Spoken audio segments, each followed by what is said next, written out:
السلام علیکم ناظرین، آج کا سچ کے ساتھ میں ہوں ندیم حسین۔ قطر پر اسرائیلی حملے کے بعد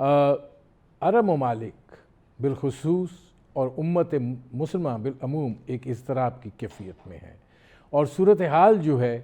اس کو ایک بڑھتی ہوئی کشیدگی کے تناظر میں جو ہے وہ دیکھا جا رہا ہے۔ پاکستان کے وزیر اعظم شہباز شریف جو ہیں وہ آج اعلیٰ سطحی وفد کے ہمراہ جو ہیں وہ قطر پہنچے، جہاں انہوں نے قطر کے امیر سے ملاقات کی اور ان کے ساتھ اظہار یکجہتی کیا۔ اس کے ساتھ ساتھ متحدہ عرب امارات کے صدر قطر پہنچے، سعودی عرب کے ولی عہد محمد بن سلمان قطر پہنچے۔ اب اس ساری صورتحال کو لے کر ظاہر ہے کہ تمام عرب ممالک جو ہیں وہ اس وقت ایک پریشانی کی کیفیت میں ہیں کہ یہ کیا صورتحال جو ہے وہ رونما ہوئی ہے۔ گو کہ امریکی میڈیا یہ دعویٰ کر رہا ہے کہ امریکہ کے صدر ڈونلڈ ٹرمپ نے اسرائیل کے وزیر اعظم نیتن یاہو سے جو ہے وہ ٹیلی فون پر بات کی اور اس حملے پر اپنی ناپسندیدگی کا اظہار کیا، لیکن اسرائیل کے وزیر اعظم نیتن یاہو نے کہا کہ انہیں ایک موقع ملا جس کا انہوں نے استعمال کیا۔ اب دیکھنے کی بات یہ ہے کہ وہ یہاں پر نہیں رک رہے ہیں، بلکہ وہ یہ کہہ رہے ہیں کہ حماس کی قیادت جہاں پر بھی ہوگی اس کو نشانہ بنایا جائے گا۔ اسرائیل جو ہے وہ ایک ایسے بدماش کے طور پر ابھر کر سامنے آیا ہے جس کا ہاتھ تھامنے والا کوئی نہیں ہے، اور ظاہر ہے جس کے سر پر وہ یہ سب کچھ کر رہا ہے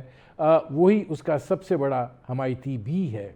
ایک دن میں اسرائیل نے 5 ملکوں پر حملے کیے۔ اب اس صورتحال کے اندر کوشش یہ کی جا رہی ہے کہ عرب ممالک کا جو ہے ایک اجتماعی رد عمل جو ہے وہ سامنے لایا جا سکے۔ اس کے علاوہ 14 اور 15 ستمبر کو یہ کاوش بھی ہو رہی ہے کہ اسلامی دنیا کے جو ملک ہیں ان کے سربراہان کا جو ہے وہ اجلاس منعقد کیا جائے اور اس کے اندر مستقبل کے حوالے سے ایک مشترکہ علائی عمل جو ہے وہ تیار کیا جائے۔ قطر اس سلسلے کو ریاستی دہشت گردی قرار دے چکا ہے اور ظاہر ہے کہ اس کا رد عمل آنا ہے۔ اب وہ رد عمل کیا ہوتا ہے یہ دیکھنے کی بات ہے، لیکن اس ساری صورتحال میں خطے کے اندر کشیدگی جو ہے وہ بڑی ہے، اور ظاہر ہے کہ اسرائیل جو ہے نہ وہ رک رہا ہے نہ اس کو امریکہ کی جانب سے روکا جا رہا ہے۔ 2 دفعہ ایسا ہوا ہے کہ جب امریکہ کی امن کی کوششوں کو نیتن یاہو جو ہیں انہوں نے سیبوٹاج کیا ہے، پہلے ایران کے معاملے پر اور اب حماس کے ساتھ امن کے معاہدے کے حوالے سے۔ کیا اس کا مطلب یہ لیا جائے کہ امریکہ اور اسرائیل امن چاہتے ہی نہیں ہیں، اور جو کچھ غزہ میں ہو رہا ہے یہ ایک مشترکہ منصوبہ ہے جس کے اندر اسرائیل جو ہے وہ فرنٹ مین کا رول ادا کر رہا ہے، اور یہ اس لیے بھی باعث تقویت ہے کہ جو امریکہ کے صدر ڈونلڈ ٹرمپ ہیں وہ ماضی میں اس بات کا اظہار کر چکے ہیں کہ غزہ اسرائیل خالی کرا کے ان کے حوالے کرے گا۔ اب بھی انہوں نے بڑی سخت زبان استعمال کی تھی اور کہا تھا کہ حماس جو ہے وہ ان کے معاہدے کو تسلیم کرے یا پھر ایک شدید رد عمل کے لیے تیار ہو رہے۔ دوسری بات یہ ہے کہ پاکستان پر اس کے کیا اثرات مرتب ہوں گے۔ نیتن یاہو پاکستان کا ذکر کرنے سے باز نہیں آ رہے ہیں، اور ظاہر ہے کہ اب وہ ایک قدم آگے بڑھے ہیں اور وہ قطر تک پہنچے ہیں، تو یہ سلسلہ کیا یہاں رکے گا، اور گریٹر اسرائیل کو لے کر کیا معاملات جو ہیں آگے کیا رخ اختیار کریں گے، یہ وہ صورتحال ہے جس پر کریں گے بات۔ اور ہمارے ساتھ موجود ہیں پاکستان کی سفارتکاری کا ایک بڑا نام، امریکہ میں پاکستان کے سابق سفیر مسعود خان۔ مسعود خان صاحب یہ فرمائیے گا کہ قطر کے حملے کے بعد پاکستان سمیت دیگر عرب ممالک جو ہیں وہ قطر کے ساتھ اظہار یکجہتی کے لیے پہنچے ہیں۔ آپ کو کیا لگ رہا ہے کہ یہ محض اظہار یکجہتی ہے، الفاظ تک محدود رہے گا، یا کوئی آپ یہ دیکھ رہے ہیں کہ ایک ایسی سچویشن ڈیولپ ہو رہی ہے کہ جس کے اندر ایک مشترکہ لائے عمل جو ہے وہ بھی آ سکتا ہے؟ خود قطر کے وزیر اعظم نے اب تک جو بیانات دیے وہ بہت نپے تلے ہیں، اور اس میں یقیناً اسرائیل کے خلاف تو غم و غصے کا اظہار کیا گیا ہے اور اسرائیل کی مذمت بھی کی ہے بہت سخت الفاظ میں۔ لیکن کسی شدید رد عمل یا کسی حکمت عملی کا کوئی اشارہ نہیں ملا۔ اسلامی تعاون تنظیم موجود ہے اور عرب لیگ ہے، یہ وہ دو تنظیمیں ہیں جو اس سے براہ راست متاثر ہوئی ہیں، منسلک ہیں اس معاملے سے، لیکن میں سمجھتا ہوں کہ جیسا کہ آپ نے کہا کہ وہاں کوئی مشترکہ لائحہ عمل ترتیب دیا جا سکتا ہے، اور لیکن ان کا کوئی دفاعی ونگ نہیں ہے، یعنی یہ نہیں ہو سکتا کہ یہ مشترکہ طور پر کوئی دفاعی کارروائی کریں گے۔ یہ زیادہ سے زیادہ کوئی اعلامیہ جاری کریں گے عرب لیگ اور اسلامی تعاون تنظیم۔ میرا خیال ہے کہ عرب لیگ کا اب تک ہنگامی اجلاس ہو جانا چاہیے تھا، لیکن اس سے آگے بڑھ کر جو ہے وہ اس وقت استعداد موجود نہیں ہے، اور کچھ جو لمیٹیشنز ہیں وہ سفارتی ہیں اور کچھ دفاعی ہیں۔ مثال کے طور پر اب جس ملک کے اوپر اسرائیل نے حملہ کیا ہے اس ملک میں امریکہ کا سب سے بڑا مشرق وسطیٰ کا فوجی اڈہ موجود ہے، تو اس وجہ سے یہ ہے کہ اگر اسے اس نے نہیں بخشا تو اب جو باقی خلیجی ریاستیں ہیں وہ بھی اس کی نشانے پہ آ گئی ہیں، اس کی زد میں آ گئی ہیں، اور اس تشویش کا اظہار ایران نے بار بار کیا تھا۔ جو ان کی ایران اسرائیل کی جنگ ہوئی تھی تو ان کا کہ ٹھیک ہے ہمارے اوپر حملہ ہوا ہے ایران کے اوپر، لیکن اگلا حملہ جو ہے آپ کے اوپر ہوگا، اور وہ ہو گیا۔ تو کہنے کا مطلب یہ ہے کہ اس وقت جو ہے، اور پھر جو ہے جو یہ ساری کی ساری خلیجی ریاستیں ہیں جن کو میں کہوں گا کہ مشرق وسطیٰ کا دل ہیں، یعنی ایک قسم کا معاشی مرکز ہے، اور سعودی عرب بہت تیزی سے ترقی کر رہا تھا، وہاں بہت بڑی ٹرانسفارمیشن ہو رہی تھی، تو اس وجہ سے خاص طور سے امارات نے اپنے آپ کو غیر محسوس کیا کہ انہوں نے بہت بڑھ چڑھ کر اسرائیل کے ساتھ تعلقات بنائے تھے، اور سعودی عرب سے بھی اس معاملے کے اوپر گفتگو ہو رہی تھی۔ بحرین پہلے ہی، جو سعودی عرب کی ایک حلیف ریاست ہے، اسے پہلے ہی اس سے اسرائیل کو تسلیم کروایا جا چکا ہے، تو اس وجہ سے یہ ہے کہ یہ پورے کا پورا ایک گورکھ دھندا ہے جس کا کوئی آسان جواب نہیں ہے۔ لیکن اتنا یہ کہا جا سکتا ہے کہ جیسے کہ قطر کے وزیر اعظم نے بھی کہا کہ نتن یاہو نے اور اسرائیل کی حکومت نے بین الاقوامی قانون کی اور تمام روایات کی اور جو جنگوں میں طور طریقہ ہوتا ہے ان کو تمام کو تہس نہس کر کے رکھ دیا ہے۔ لیکن خان صاحب، بین الاقوامی قوانین کو تو چھوڑ دینا، نہ امریکہ اس کی کوئی پاسداری کر رہا ہے، نہ اسرائیل اس کی کوئی پاسداری کر رہا ہے، اقوام متحدہ کو انہوں نے ریٹرننٹ کر کے رکھ دیا ہے، لیکن اس میں ذرا پہلے اس پہ بات کر لی جائے کہ پاکستان کے وزیر اعظم گئے ہیں اور بڑے اعلیٰ سطحی وفد کے ساتھ گئے ہیں۔ نائب وزیر اعظم اسحاق ڈار موجود ہیں، وفاقی وزیر دفاع خواجہ آصف جو ہیں وہ موجود ہیں، تو آپ کو کیا لگ رہا ہے کہ پاکستان پر اس کے کیا اثرات مرتب ہوں گے، اور پاکستان اور قطر کے ساتھ کیا یہ محض اظہار یکجہتی ہے یا کچھ آگے بھی تعاون بڑھ سکتا ہے؟ تعاون تو پہلے سے موجود ہے، ہمارے دو طرفہ تعلقات ہیں، قطر اور پاکستان کے درمیان تجارت ہے، اور اس کا تجارت کا حجم جو ہے لگ بھگ 4 بلین کے قریب ہے، کم ہے، بڑھ بھی سکتا ہے، لیکن اس کا ایک بہت بڑا حصہ قطر کی LNG کی برآمدات ہیں اور پاکستان بھی بہت ساری چیزیں بھیج رہا ہے، مطلب یہ جو اشیاء خوردنی جو ہیں بالخصوص، اور بہت ساری اور چیزیں جو ہے، تو ہمارے تجارتی تعلقات بھی ہیں، ہمارے ایک سیاسی اور اسٹریٹجک تعلقات بھی ہیں، اور قطر ایک مسلمان ملک ہے، وہاں ایک ہمارا ڈائسپورا موجود ہے جو قطر میں کام کر رہا ہے، آپ وہاں جائیں تو بڑے کامیاب ان کی بزنسز بھی ہیں،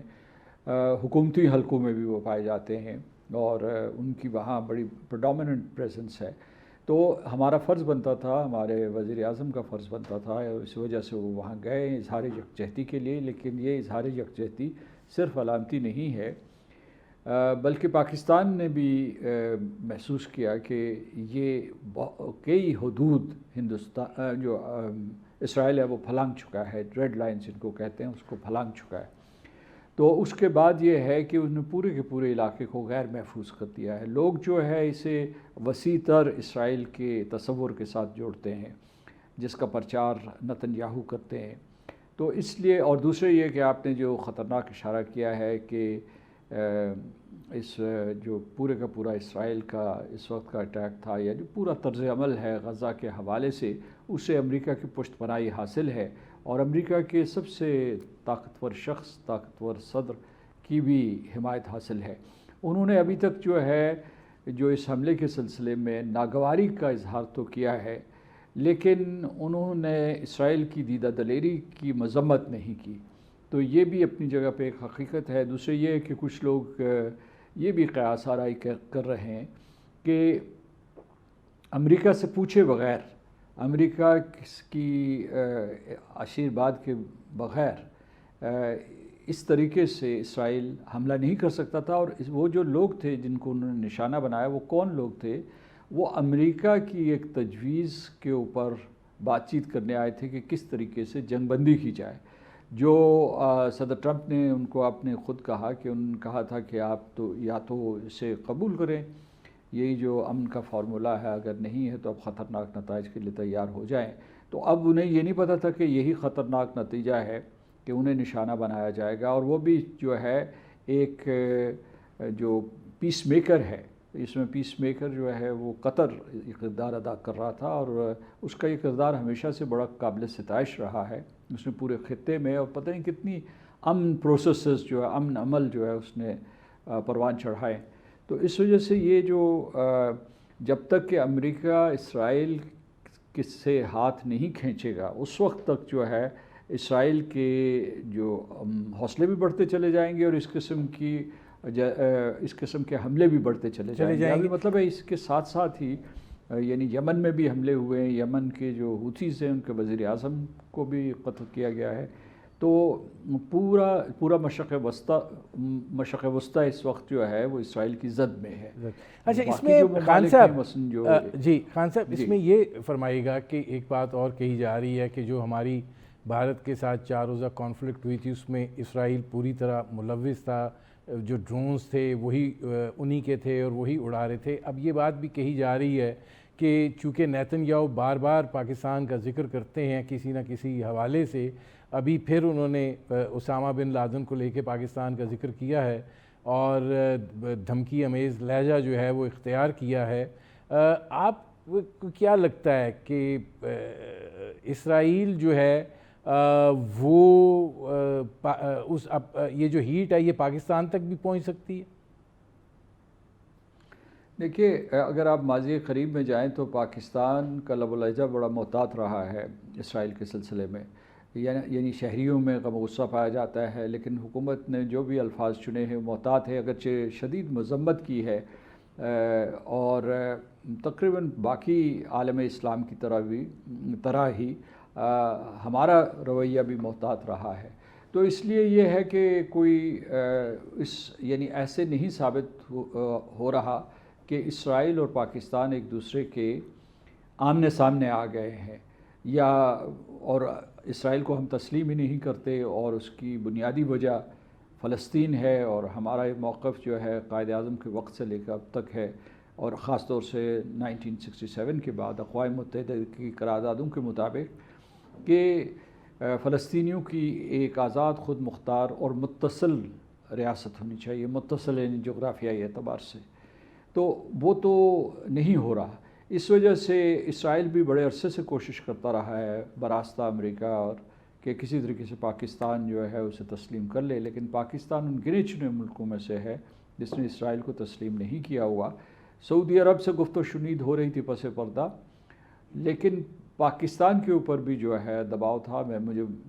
معلوم ہے کہ اس میں کئی کوششیں کی گئی ہیں، ایک کوشش جو ہے صدر مشرف کے زمانے میں کی گئی تھی۔ تو میں سمجھتا ہوں کہ یہ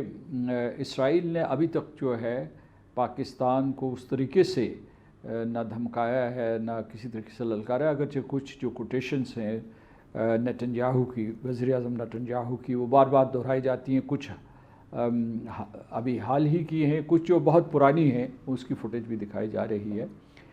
کچھ لوگوں نے پتہ نہیں دیکھا یا نہیں دیکھا، ابھی حال ہی میں اگر یہ دوسرے جو وہ ہو رہے تھے تو 8 ستمبر کو یہ لگ بھگ اس کے ایک اور راہداری ہے جس کو آئی میک کہتے ہیں، یعنی مطلب انڈیا، مڈل ایسٹ اور یورپ کی راہداری ہے، اس کے تحت جو ہے تازہ معاہدے اسرائیل اور بھارت کے تحت ہوئے۔ تو بھارت جو ہے وہ اسرائیل کو مطلب اسرائیل کے ساتھ اس کے اتنے گہرے تعلقات ہیں کہ وہاں سے بھی وہ پاکستان کے خلاف بھڑکاتا رہتا ہے۔ تو جہاں تک امریکہ کا تعلق ہے تو وہاں جو اینٹی پاکستان لابی ہے، بالخصوص میں امریکنز کی بات کر رہا ہوں، تو اس میں یقیناً بہت بڑی تبدیلی آئی ہے۔ اس وقت جو امریکہ پاکستان دوست ہے، اس کی ریپبلکن پارٹی اور اس کے بعد جو ہے ڈیموکریٹس بھی، ان کے رویے میں بھی تبدیلی آئی ہے۔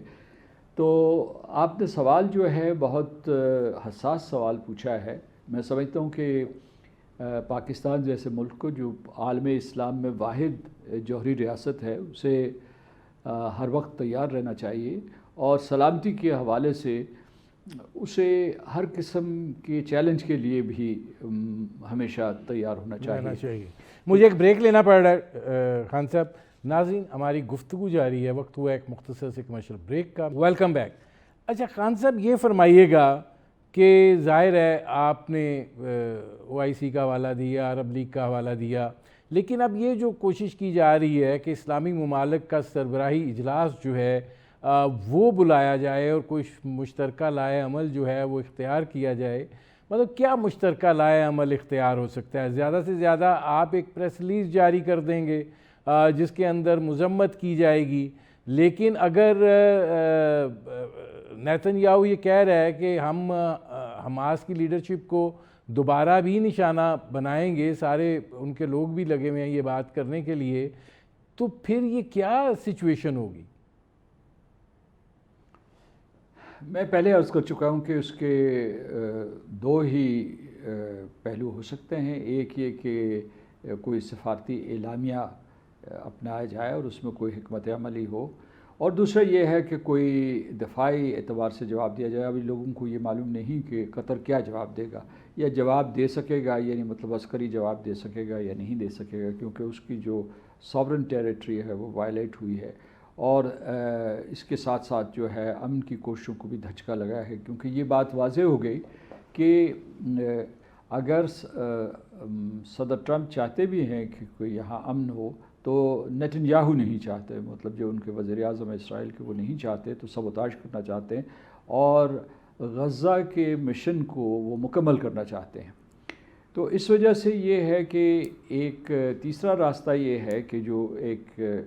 اسلامی تعاون تنظیم یا عرب لیگ کا میں بار بار اس لیے ذکر کر رہا ہوں کہ اولاً یہ ذمہ داری ان کی بنتی ہے، جو اسلامی دنیا ہے اس کی کور جو ہے وہ عرب لیگ، عرب ممالک ہیں، یعنی میں سیاسی اعتبار سے کہہ رہا ہوں، مذہبی اعتبار سے یا نظریاتی اعتبار سے نہیں کہہ رہا ہوں۔ تو ان کی یہ ذمہ داری، اور ان کے ہی جو ہے ایک قسم کے ہم وطن لوگ فلسطینی جو ہے وہ مارے جا رہے تھے، عربز ہیں وہ بھی، ہمیں ان کو فلسطینی کہتے ہیں تو، لیکن وہ عربز ہیں، وہ مارے جا رہے تھے، تو ان کی اولی ذمہ داری بنتی ہے کہ ان کی حفاظت کرتے، کوئی فصیل ان کے ارد گرد کھینچتے۔ کوئی اسرائیل کو یہ خوف ہوتا کہ اگر فلسطینیوں کو اتنی بے دردی سے مارا جائے گا تو بہت شدید رد عمل ہوگا، لیکن وہ نہیں ہوا۔ تو تیسرا راستہ جو میں آپ کو بتا رہا تھا وہ یہ ہے کہ واشنگٹن میں، برسلز میں، یا اس کے علاوہ دوسری جگہوں پہ جا کے پس پردہ اس قسم کی سفارتکاری کی جائے اور امریکہ کے ذریعے دباؤ ڈلوایا جائے۔ آپ کو یہ معلوم ہوگا کہ اس حملے کے بعد جو اسرائیل کے صدر ہیں، صدر ہرزوگ، ان کی ملاقات ہوئی ہے کیئر سٹارمر کے ساتھ۔ کیئر سٹارمر جو برطانیہ کے وزیر اعظم ہیں، تو بعد میں انہوں نے چیٹم ہاؤس میں بات چیت کرتے ہوئے کہا کہ اس کو جو ہے اس قسم کے مشن ضروری ہیں، کیونکہ اور اسی طریقے کا اس سے ملتے جلتے بیانات جو ہیں وہاں سے آئے ہیں، کوئی امریکہ سے بھی بیانات آئے ہیں کہ یعنی دونوں مقاصد اپنی جگہ پہ ہیں کہ جنگ بندی بھی درست ہے اور حماس کے لوگوں کو ایلیمنیٹ کرنے کی بھی ضرورت ہے۔ اب اس میں جو ہے تضاد یہ ہے کہ جس حماس کے نمائندے کو یا جس فلسطینی رہنما کو، غزہ کے رہنما کو نشانہ بنایا گیا تھا، وہ اس پوری کی پوری جو پیس نیگوشیشنز کے لیے جو ہے کلیدی کردار بھی ادا کر رہے تھے، اور وہ سارے کے سارے دوحہ اس لیے پہنچے تھے جن لوگوں کو نشانہ بنایا جا رہا تھا تاکہ صدر ٹرمپ کی تجویز کے اوپر غور کیا جائے۔ اور اس لیے لیکن یہ اس کی ٹائمنگ کچھ اس قسم کی تھی کہ نیتن یاہو نے باوجود اسے سبوتاش کرتا. نہیں، آپ یہ نہیں سمجھتے کہ جیسے نیتن یاہو نے جواب دیا ڈونلڈ ٹرمپ کو کہ جی ایک موقع ملا تھا، ہم نے اس کو استعمال کیا، اگر وہ کامیابی سے استعمال ہو جاتا تو امریکہ جو ہے اس نے کیا ناپسندیدگی کا اظہار کرنا تھا. تو آپ کو یہ نہیں لگتا کہ جو کچھ ہو رہا ہے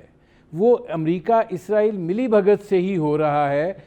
اس میں بس یہ ہے کہ چونکہ حملہ ناکام ہو گیا تو انہوں نے ناپسندیدگی کا اظہار کر دیا، کامیاب جب ایران پہ کوئی تھوڑی سی کامیابی کی نوید نظر آئی تھی تو اس میں کود پڑے تھے، اور جب دیکھا کہ اسرائیل پہ میزائل جو ہیں وہ تباہی مچا رہے ہیں تو امن کی طرف چلے گئے. تو آپ کو نہیں لگتا کہ یہاں پہ بھی وہی کھیل کھیلا جا رہا ہے؟ دیکھیے، ایک بات تو روز روشن کی طرح آیا ہے، اسرائیل کا امریکہ میں بہت اثر و رسوخ ہے، بہت رعب اور دبدبہ ہے، اور ان کے ہر شعبہ زندگی میں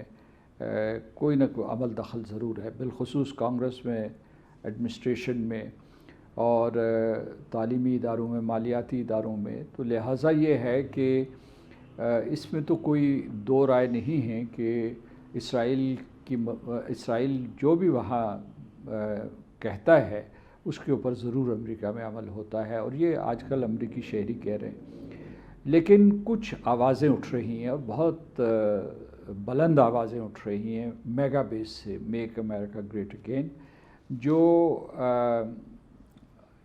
صدر ٹرمپ کا حلقہ اثر ہے، یعنی جو ان کی کنسٹیٹوئنسی ہے، الیکٹرل بھی ہے اور آئیڈیولوجیکل بھی ہے، جو امریکہ کو ایک عظیم تر ملک دوبارہ سے بنانا چاہتے ہیں. تو ان کی طرف سے یہ سوالات اٹھائے جا رہے ہیں. اس میں ان کے قریبی دوست بھی شامل ہیں کہ کیوں اسرائیل کے کہنے کے اوپر ہم غزہ میں یا فلسطین میں تباہی کر رہے ہیں، یا ماضی میں ہم نے افغانستان اور ایران میں تباہی کی، اور وہ جنگیں ہم لڑتے رہے جو کبھی جیت نہیں سکتے تھے، اور اس میں امریکی خون بھی بہایا گیا. تو یہ سوالات ابھر رہے ہیں. لیکن حکومتی سطح پہ میں آپ کو یہ بتاتا ہوں، حکومتی سطح کے اوپر اور کانگریس کی سطح پہ اسرائیل سے اختلاف ہوگا بھی اگر، تو وہ یہ ہے کہ 1-2% لوگ ایسا اختلاف کر سکیں گے، لیکن باقی جو ہے وہ پوری کی پوری ایڈمنسٹریشن، وہ ڈیموکریٹک سائڈ پہ ہو یا ریپبلکن ہو، وہ اس قسم کی جرأت نہیں کر سکتے.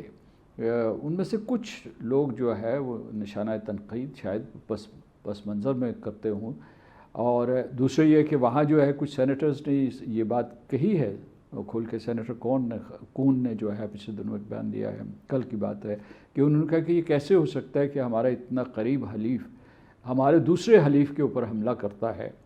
اور ہمیں اطلاع نہیں دیتا. اطلاع کے بارے میں بھی متضاد خبریں آ رہی ہیں کہ کچھ لوگ ہوا ہے کہ نہیں ہوا. اچھا، اس میں ایک اور سوال ہے خان صاحب، پہلے دی گئی تھی، کچھ جو خان صاحب قطر کے وزیر اعظم ہے وہ کہتے ہیں 10 منٹ بعد دی تھی. جی ہاں، وہ یہ چیزیں اس میں تضاد پایا جاتا ہے. اچھا، یہ چیزیں تو ہیں، لیکن آپ یہ فرمائیے گا کہ وہ یہ بات بھی کہہ رہے ہیں کہ یرغمالیوں کی رہائی کی امیدیں دم توڑ گئی ہیں. اس کا مطلب یہ ہوا کہ جو غزہ میں امن کی کوششیں ہیں وہ بھی ختم ہو گئی ہیں. کچھ کہا نہیں جا سکتا، اور کیونکہ یہ عمل جاری ہے، اور میرا خیال ہے کہ اگر یہ معافی تلافی کر لیتے ہیں ایک دوسرے کے ساتھ، کیونکہ قطر بھی امریکہ کا بہت ہی قریبی حلیف ہے. میں نے شروع میں کہا تھا کہ کیسے اس خطے کا مشرق وسطیٰ کا سب سے بڑا فوجی اڈہ قطر میں موجود ہے،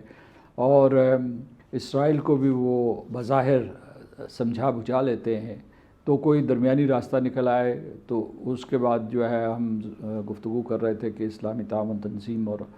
عرب لیگ کے ایک طرف دل کی بڑھاس نکالنے کے لیے مضبوط اعلامیے بھی آ جائے، تو اس قسم کا کوئی عملی حل بھی ہو سکتا ہے. یعنی ضروری نہیں کہ یہ پوری کی پوری صورتحال ایک تصادم کی شکل اختیار کرے.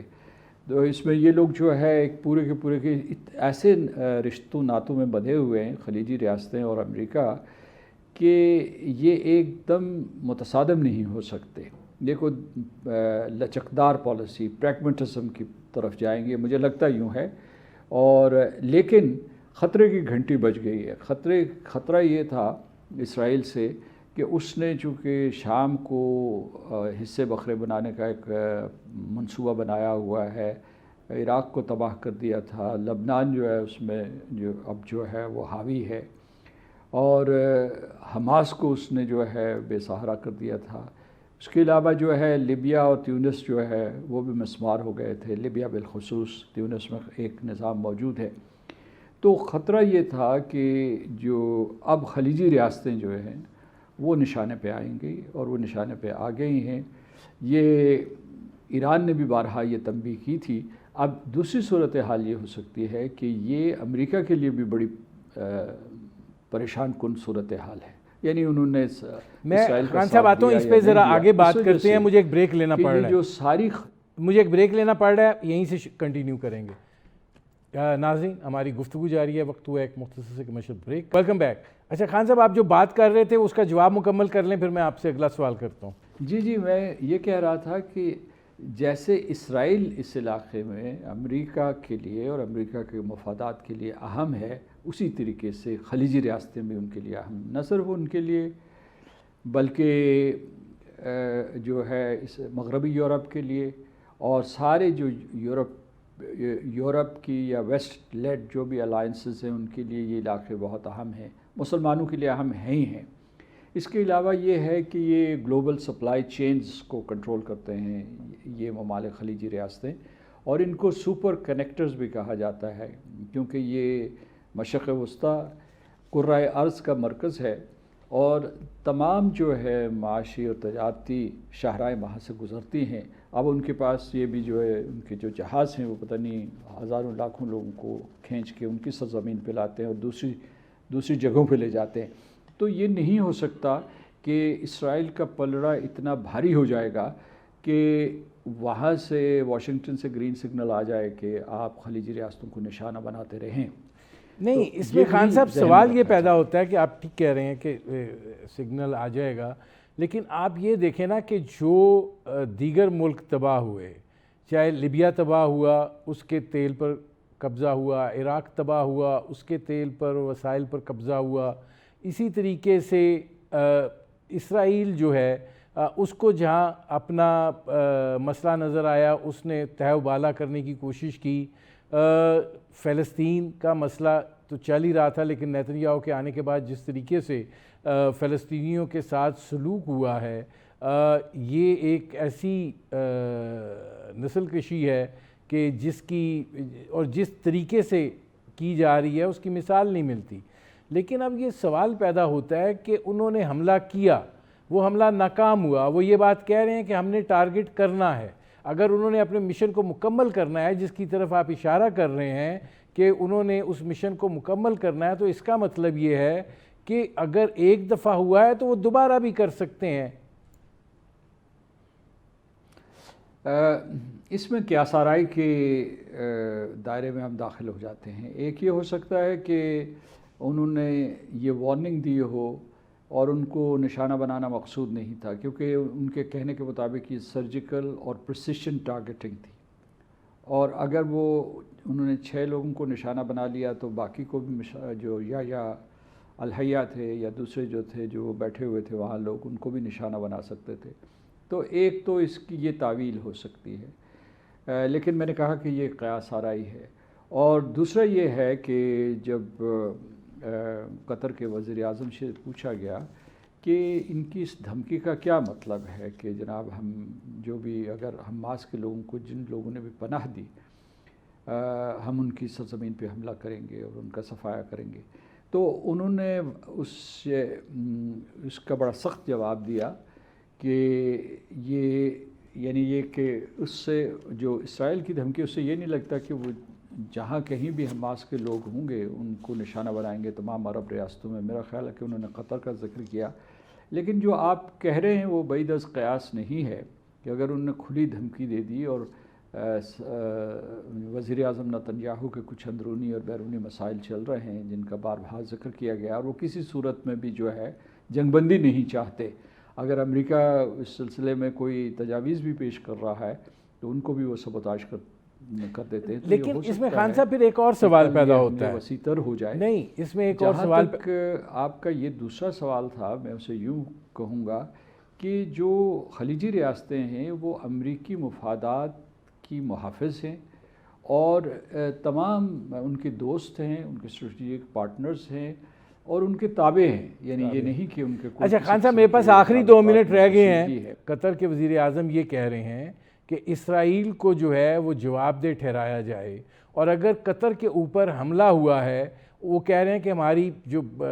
قومی سلامتی ہے اس کو نشانہ بنایا، ہماری جو انٹیگریٹی ہے اس کو نشانہ بنایا، ہماری سرحدوں کی خلاف ورزی ہوئی ہے. تو اب کیا رد عمل قطر دے سکتا ہے؟ عسکری دے سکتا ہے، زبانی دے سکتا ہے، جواب دہ کیسے ٹھہرا سکتا ہے؟ دیکھیے، جواب دہ صرف اقوام متحدہ کی سلامتی کونسل ٹھہرا سکتی ہے، اور اسرائیل نہیں سمجھتا کہ وہ اقوام متحدہ کے سامنے جواب دہ ہے. اسرائیل نہیں سمجھتا کہ وہ امریکہ کو جواب دہ ہے. اسرائیل یہ بھی نہیں سمجھتا کہ وہ بین الاقوامی برادری کے سامنے جواب دہ ہے. تو اس وجہ سے یہ جو بھی آپشنز جن کا آپ ذکر کر رہے ہیں وہ بہت محدود ہیں. لیکن یہ ہے کہ امریکہ کا یہاں بہت بڑا اڈہ موجود ہے، تو اس کے بارے میں جو ہے وہ امریکہ کو پس پشت شاید گفتگو کر سکتے ہیں کہ جو اس قسم کے حملے، اور اگر وہ امریکہ کی ایما پہ ہو رہے ہیں یا حوصلہ افزائی کی وجہ سے ہو رہے ہیں تو اس میں کوئی رد و بدل ہو سکتی ہے، لیکن مجھے اس کے بھی امکانات نظر نہیں آتے. صرف یہ ہو سکتا ہے کہ یہاں کا نقشہ اگر بگڑا اور اگر بگاڑا گیا خلیجی ریاستوں کا امریکہ کے حوالے سے یا اسرائیل کے حوالے سے، تو اس کا سب سے زیادہ نقصان خود امریکہ کو ہوگا. میرے پروگرام کا وقت ختم ہو رہا ہے. بہت شکریہ مسعود خان صاحب. ناظرین، یہ تھے امریکہ میں پاکستان کے سابق سفیر مسعود خان. ان کی آپ نے گفتگو سنی. اب تک کے لیے اتنا ہی. اجازت دیجیے.